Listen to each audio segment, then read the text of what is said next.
पहले से क्या एक व्यवस्था बनी हुई है, जो भी नेता आते हैं उनसे घोषणा कराते हैं। अच्छी बात है, करना चाहिए, लेकिन मेरा क्या रहा रूल्स, मैं पहले विधायक रहा 5 साल में, 5 साल के कार्यकाल में किसी भी कार्यक्रम में, हर कार्यक्रम में गया, लेकिन मैंने कहीं पर भी घोषणा नहीं की। मैं कह रहे था आप मुझे दे दो, मेरी गाइडलाइन में क्या है, फिजिबिलिटी बैठती कि नहीं बैठती है, मैं 100% दूंगा, लेकिन मैं घोषणा नहीं करूंगा।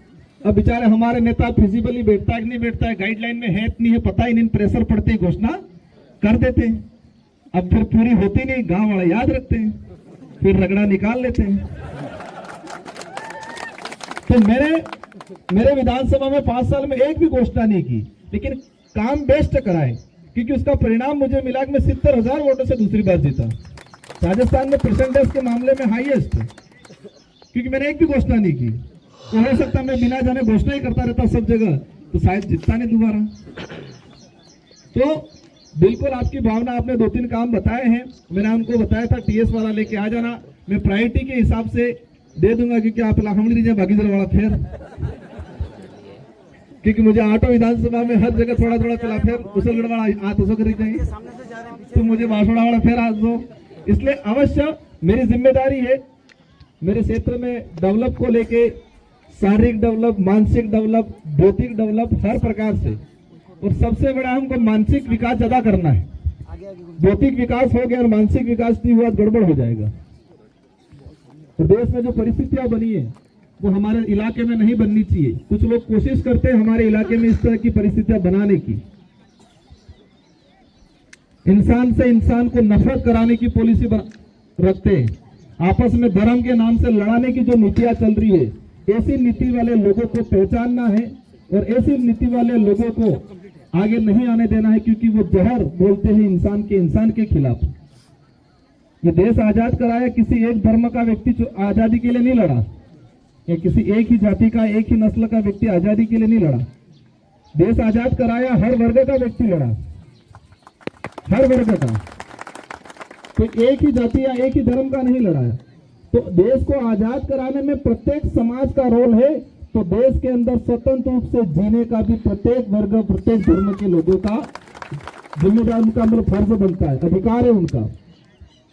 लेकिन कोशिश रहेगी आप सबके साथ सहयोग से कि जो इस तरह की गंदी राजनीति करते हैं, धर्म के खिलाफ धर्म को भड़का के आपस में लड़ा के हर धर्म का सम्मान करते हैं।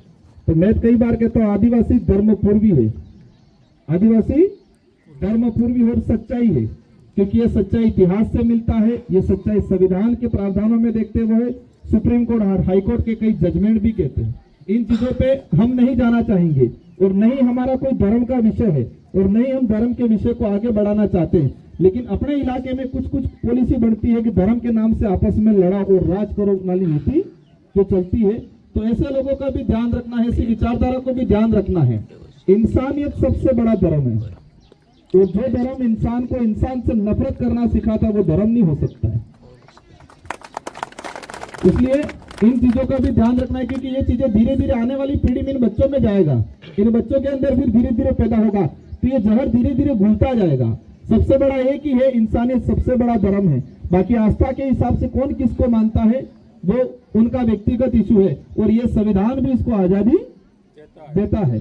इन सारी चीजों को ध्यान रखते हमारा सबका उद्देश्य एक ही होना चाहिए कि हमारे इलाके में शांति रहे, सुकून से रहे, हमारे बच्चे अच्छा एजुकेशन प्राप्त करें।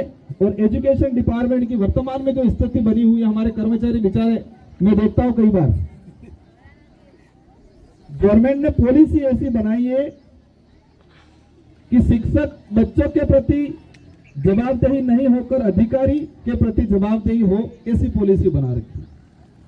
हम कहते हैं पॉलिसी कौन बनाता है? सरकार नहीं बनाती। फिर हमने पता चला थोड़ा थोड़ा कौन बनाता है? ब्यूरोक्रेसी मतलब अधिकारी वर्ग भी नहीं बनाता। बनाते पॉलिसी कौन है? बिजनेसमैन। हमारे स्टेट में मेरे तो क्या कई बार बातें विवादित हो जाती है। स्टेट के अंदर भर्ती आती है, कोई भी स्टेट हो, तो कोचिंग सेंटर वाले मिलकर प्रपोजल देते हैं कि कौन सी डेट को एग्जाम कराना है, कब डेट खिंचकानी है। तो देश के अंदर या स्टेट में पॉलिसी बनाने का काम न सरकार कर पाती है, न ब्यूरोक्रेसी करता है, बिजनेसमैन, उस संबंधित फील्ड का बिजनेसमैन प्रपोजल बना के देश के और राज्य के अंदर पॉलिसी बनाते हैं। और वर्तमान में एजुकेशन पॉलिसी ऐसी बनाई है कि सरकारी सिस्टम खत्म हो जाए ताकि गरीब वंचित आदमी नहीं पढ़ा पाए अपने बच्चे को। इस तरह से पॉलिसी बना रखी है। आप सब महसूस कर रहे होंगे, देख रहा होगा जो शिक्षक है वो कि बच्चों को पढ़ा कम पाते हैं, अधिकारियों को नोट, उसको जवाब पे जवाब, उनको नोट क्या क्या देते हैं, डाक पे डाक चलती रहती है। तो इन चीजों पे भी हम लोग काम करेंगे आप सभी के साथ सहयोग से। इन्हीं शब्दों के साथ आप सभी ने दिल से मेरा सम्मान किया, मेरी बात को सुना और उम्मीद है आपने इसको पूरा समझा होगा। और हम सब मिलके हमारे जीवन में, हमारे बच्चों के जीवन में, आने वाली पीढ़ी को लेके एकजुट होके बेहतर काम करें। इन्हीं शब्दों के साथ आप सबको धन्यवाद, आभार। जय जोहार, जय भील प्रदेश।